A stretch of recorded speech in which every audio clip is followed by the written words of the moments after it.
You're right, how am ya? Welcome to another episode of Dave Unleashed. How am you doing? Today we're looking at feeding people, I think. Something to do with lunch anyway. Maybe it's a working lunch. Jojo. Yes? What are we doing? It's feeding the 5,000, so it's actually lunch for 5,000 is the story. I ain't got that much money. I can't feed 5,000 people. No. There's a lot in it. Is that the point today? Is it like an exercise of faith thing? I've got to feed 5,000 people. No, you haven't. Oh, good. I ain't got a lot of kibble left. The doggy food's getting a bit low. Anyway, Joe's here. Sorry about that. I don't think I'm trusted yet on my own. Anyway, we got some stories. And then we got an art time. Is that right? Yep. Cool. So now we got the thing where someone's going to feed people for lunch. It's a bit like a soup thingy, I think, like a soup line. Is that it? Is that what it's about? It's bread and fish, actually. Bread and fish. Got to wash them bones in them fish. Yeah. Some fish is better than others.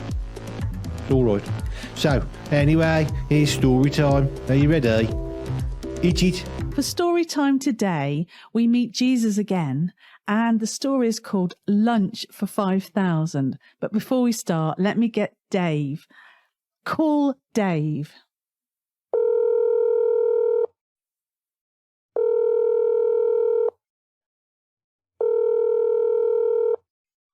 Dave! You all right? How are you doing? All right? Oh, I'm good, Excellent. Are you ready for the story? So the story today is called Lunch for 5,000. That's a large number, isn't it? That's a lot of doggy biscuits. There is. So we meet Jesus again in this story, and Jesus had some bad news at the start. He lost a friend, and he was a bit sad about what happened. It's not a sad story; it's a good story. Don't look at me like that, Dave. Jolly good. So he's a bit sad, and like anyone, when you're a bit sad, you want to be on your own, don't you? So he went off. He got in a little boat across the water and went to be by himself. Was he like a little paddle boat with a number on the back? I don't know. It wasn't. If he was on his own, it couldn't have been very big, because otherwise you need lots of people to help you, don't you? So he went by himself in this boat away to this lonely... Was he like a rubber raft? Rubber dinghy? I don't know if they had them back then. It would have been wooden, I reckon, with a paddle. Surfboard. No, just a little boat, and off he toddled he rowed over across to this remote place so he could be alone. How did the oars fit on the boat? Pardon? How did the oars fit on the boat? The oars fit on the boat. The oars? The oars. He rowed? No, the oars, like the paddles that move the boat. Oars, not horse. No H. So he went across this lonely place, but when he got there was loads of people, because they heard he was going to this island. Was there an horse on to the side? There was no horse involved. I'm stuck on horses now. No, it's an oar, a paddle, a thing to make the boat move. An horse could do that. Well, to be fair, actually, yeah, they were involved on the canals, weren't they? Horses. Yeah, you've got a good point there, Dave. Now you're thinking like Dave. I know. So he gets there, and there's loads of people, because they realised he was going there, and because Jesus was very popular, they wanted to see him and hear what he has to say. And so they by foot all arrived, like loads of people from different towns and villages to see him. So he didn't get that quiet time that he wanted. But, Jesus just had compassion for them. He loved them. He cared about them. So he helped them. He always had that. Yeah, absolutely. So he healed the sick of the people who were there, and he looked after them, and all was well. But what happened was the disciples came up to him and said, and they were a bit worried, because they said, you know what, it's getting a bit late now. And these people, we need to send them away to buy some food, because obviously they're in this remote area. It's the distance. Takeout, yeah. Well, they didn't have that back then. And so they were miles away from all the shops. So the disciples, I suppose, wisely... They have Wi-Fi? They could have ordered it. Have it delivered a pizza or something. Well, they didn't have that back then. And so the disciples were quite worried about all these thousands of people being hungry. So they came to Jesus and said, look, we think we need to send them back to the villages to buy some food, because we've got no food. And Was it like a bring-in sharer to church? Yeah, they should have had that, shouldn't they? Well, they didn't have the disciples didn't think they had enough food. So Jesus said, no, that's not necessarily. You don't need to send the crowd away. You feed them. And the disciples looked at each other. Yeah, I know. And they were thinking, what do you mean? And do you know what? They only had 5 loaves of bread and 2 fish. Was them fish like a well and them loaves like a bakery? Literally 5 loaves of bread, 2 fish. And the disciples looked at it and what was just, the fish? I don't know, actually. I mean, I Do you suppose have a name? it depends on how big the fish was, wasn't it, really? But there wasn't enough, basically, for 5,000 people. And in fact, it was more than 5,000 people because it was 5,000 men, but there was also children and women. So actually, there's probably more than 5,000 people there. And their pets. And their pets. Don't forget the dogs. Okay, doggy biscuits. Maybe a goat or two. So what happened was, I mean, the disciples were thinking, we ain't got enough here. We can't feed them. But Jesus said, right, he took the food, he took the 5 loaves of bread and the 2 fish. He looked up to heaven and he asked God to bless the food. And then the disciples distributed it amongst people and it fed them all. They were all full up and ate enough to eat. Yeah. Couldn't believe it. It's a miracle. It happened. It's an absolute miracle. So is it because all the other people got their lunch out? No, they didn't. It was just 5 loaves of bread, 2 fish, and it all suddenly, miraculously became enough food for more than 5,000 people. Was there a Christian quiche there somewhere? Whenever I go to church and there's a bringing chair, there's a million quiches turn up. Well, it was bread and fish. Always with onions. That's it, right. But what was really interesting, not only did everybody have enough to eat who was there, there was some left over. There was 12 baskets of food left over. Can you believe it? I don't have that problem very often. No leftovers in your household? No. Do you eat everything up, every last morsel? That's why I'm not very thin. Okay. So that's amazing, isn't it? Turn sideways, I go invisible. Well, we do need to eat, don't we, every day and often. And I think, how often do you eat? As often as I can. Oh, fair enough. So it's amazing, isn't it, how Jesus just turned this 5 loaves and 2 fish into, I don't know how much it was, I've got a question. Leftovers. Yeah? Are you sure there was no quiche? Because when them Christians get together, there's always quiche. Well, Jesus broke up the bread and the fish and divided it up and it just miraculously became more. What sort of bread was it? Was it like a whole meal? Seeded? I don't know. Toasty one? I don't know. We have so much variety now, don't we? Important question, that. Yeah, I mean, they would have made it themselves back then, wouldn't they? Bloomer. A bloomer, yeah, or tiger bread, all kinds of bread, couldn't it? Yeah. Well, I don't know, actually. It would have been healthy and it would have been good. I don't know French what fish. stick, baguette. Oh, you're making me feel hungry now talking about food. But there you go. What did you think of that? Lunch for 5,000. What do you think of that story, Dave? I'm still wondering where the horse was. The one that rode. There was no horse involved in this making of the story. An horse? Oars, paddles, things to move a boat along. Right. All right. Yes. I'm glad we straightened that out. Why was them all sleeping in the baskets? Did they bring like a doggy basket with them? No, the baskets, they used baskets to hold the food. It probably would have been smaller than it wouldn't be big enough to get you in, I don't think. Small dog. Yeah, small dog, yeah. Wouldn't get a great day anyone, but I'd fit. You've got a basket at home to sleep in, have you? Oh, excellent. So what do you think of that story then, Dave? Still curious about the horse. Can you get past the horse and tell me something else about really, it? no. You can't get past it. I want to know about them quiches. The quiche. Who put onion in a quiche? It's just wrong. Do you want to go off and have some food, Dave? I don't want quiche with onion. No, what do you eat then? Not quiche with onion. Okay, fair enough. All right then, Dave, thank you for joining us and we'll see you next time, right? You're a bit. Bye for now. And that was story time. So that was story time. It's good, that. I had fun doing that one. I'm still a bit confused, Joe. Are you still there, Jojo? Yes, I am. How did Jesus do that? We just don't know. It's a miracle. It's impossible. I know it's a miracle, but how did he do it? If we knew that would be, wow, life-changing. But didn't Jesus say we could do more than him? So I could feed 5,000 to 10,000 people. Yeah. That's what it means. You could try that, couldn't you? Could have my friends around. We could have a big meal. Yeah. Is that what it means? I don't think so. No. No. Because it's not just like getting free food. No. Did I miss the point? Maybe. All right. But they didn't have any food, you see. They needed it. I still feel sorry for that little lad. He had his food nicked by Jesus.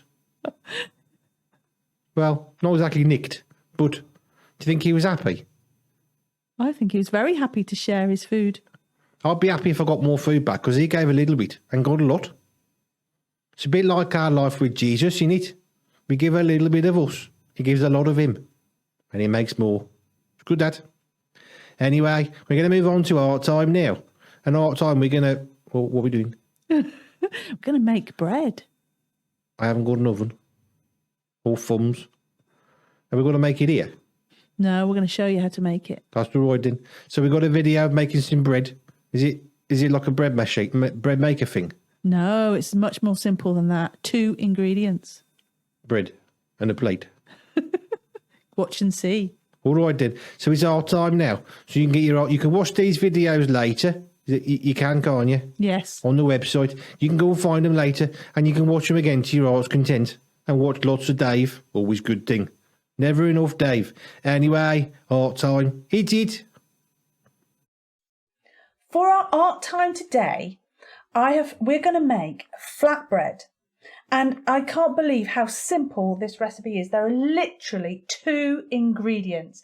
We've got here Greek-style yogurt and self-raising flour. 2 ingredients, really easy flatbread. So you need 220 grams of self-raising flour and 125 grams of Greek yogurt. And then Peter is going to put the flour into the bowl, first of all, with the spatula, nice and gently, so it doesn't go everywhere, so we don't get it all over the place. There we go. Literally, you take 2 ingredients and put them in a bowl and mix them together. That's what we need to do. I know we've obviously weighed out our ingredients. This will make, I think, 6 to 8 pieces of flatbread, so I suppose you could increase the ingredients to make more. And then the yogurt, the Greek yogurt next. Try and scrape out as much as you can there, Peter. Push that out. And we're literally going to mix it up now. I'm using a wooden spoon, but I guess you could use a metal spoon as well. Shall I just have a little go so we can get that extra bit out there, Peter? Because it's a bit awkward, isn't it? Just as you can see, just scraping out as much as we can from the bottom of that bowl. Are you ready to do some mixing, Peter? Yep. Okay, go on then. And then we just literally mix it up. I think you might need to do this. But yeah, it's okay. And you just want to make it much more spoon. You have to have hands in there. How are you doing? Just hands in there. I say, you use the spoon. Just keep it. And don't worry, you can do some more. That's when you have hands in. But basically, creating the dough for our bread. Okay. It's all looking like breadcrumbs at the moment. And it's not looking much like dough, is it, Peter? No. So we need to get it sticking together. I think I need to get my hands dirty now. So what I do, I'm just going to put my hands. So let it sit. And stop. You take your hands. Okay. There you go. And you find it's sticky enough. Just put some more in. I think a bit more. It's not quite sticky enough. Okay, well, what we're seeing here, you can see it's a bit crumbly, and I think we need a bit more moisture. So I've got a little bit more yogurt. Peter, do you want to do a bit of mixing with your hands? Shall I put? I'll put a little dab more and see how that gets on.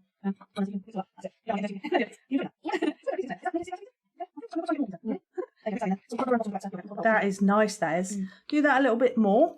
Feels like a wet tea towel. That's really funny. Oh, that's much better, isn't it? That's lovely. Perfect. And you just keep doing that. Just, I think that will do us. And then the next stage, we're going to roll it out. Okay, we have our dough ready. So now what we need to do is flour the board. Peter, could you do that? Put a bit of flour, just lightly flour a board. Pour a bit or use your hands, that's it. And just, that'll be enough. And then just squash it around with your hands to cover the whole board. And then you make sure your hands have got flour on it.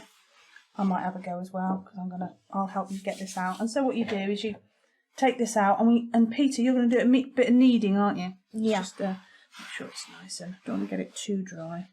There we go. There you go, Peter.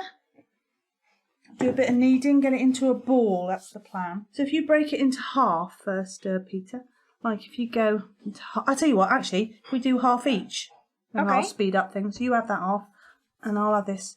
And so we break it into, you've got 4, haven't you? Yeah. So if I break it into half again, and then break it into half again, and that makes it a bit more equal, doesn't it?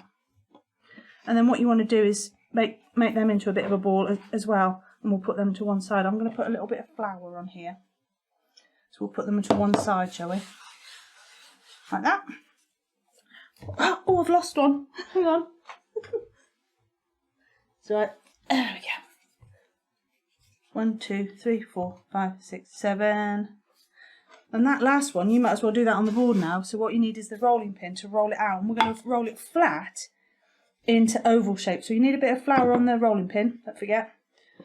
So that doesn't stick. Just take just a tiny bit, Peter, just a tiny bit. Really just a little bit.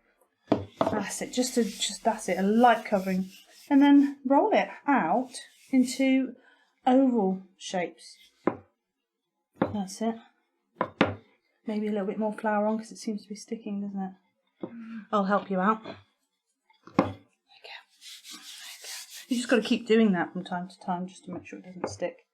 I'm not quite sure how flat we need this to go. What do you think, Peter? I think that's probably...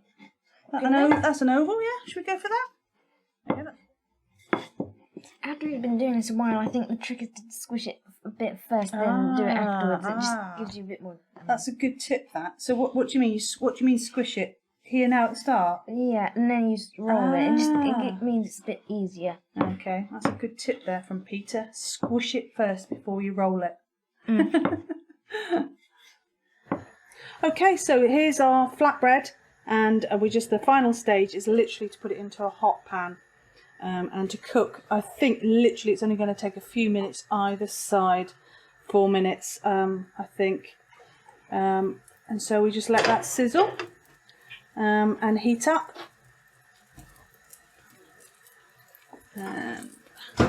If you've got a non-stick, you don't need oil, but our pan's doesn't help. You could always go in a griddle. But literally, you're just heating them up in a nice hot pan just to finish it off. And then our flatbreads will be cooked and ready to serve. You could have them in the morning, you could have them with pizza, you could have it with curry. And of course, these are just plain flatbreads, so you could oil it and put some garlic on or different kinds of flavours. But we've just gone for a plain flatbread. Let that cook for a few minutes.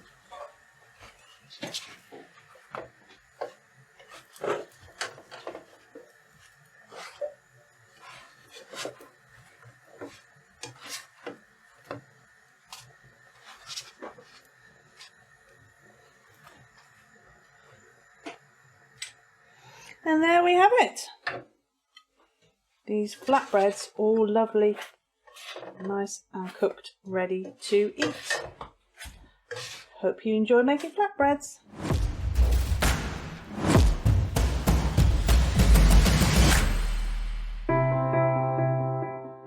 Family prayer time. So what is it, Peter?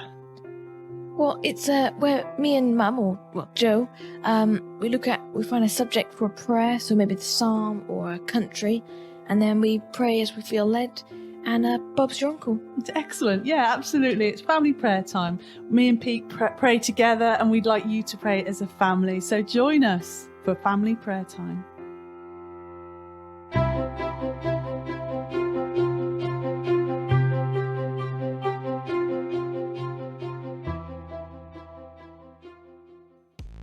That was good, Dad. Flatbread. I have flatbread all the time. Do you know why? No, I don't. Why? Because I sit on it. It makes it flat. I don't think I could do that recipe safely, though. I ain't got thumbs. Get some help. I got paws, but I ain't got thumbs. Get a responsible adult. Just can't find one. I mean, I know you, but I need someone responsible. You've got to borrow one of your kids. They're safer. Can you hire them out for free? Is that a serious question? Ah. They could come and hang in me house when we can. Help her. Ah. She was good, Dad. I thought you were going to break out like a bread machine and cheat. No. Good, Dad. Anyway, that's the end of another day of Unleashed. Hope you've enjoyed it. Can't shake this Jojo nowhere. Where am you? I can hear your voice, but I can't see you. I am nearby. It's scary, that. It's like the voice from the other side. Terrifying. Anyway, not terrifying is come and get on Dave Unleashed. I hope you have fun with the art time, and you can go back and watch the story time. It'll be on the Berry Bunch website. www.berrybunch.family. That's right, isn't it? I think it was too many dots then, wasn't it? Berrybunch.family. Isn't that what I said? Oh, maybe you did. www. Yeah. One dot. Yeah. Berry Bunch. Dot. Second dot. Family. That's what I said the first time. Is it? Oh, well. I heard that you wanted to be called M. But I thought it was M for Muppet. My mother. Anyway, thanks for joining us for Dave Unleashed. Stay frosty. Cheerio a bit.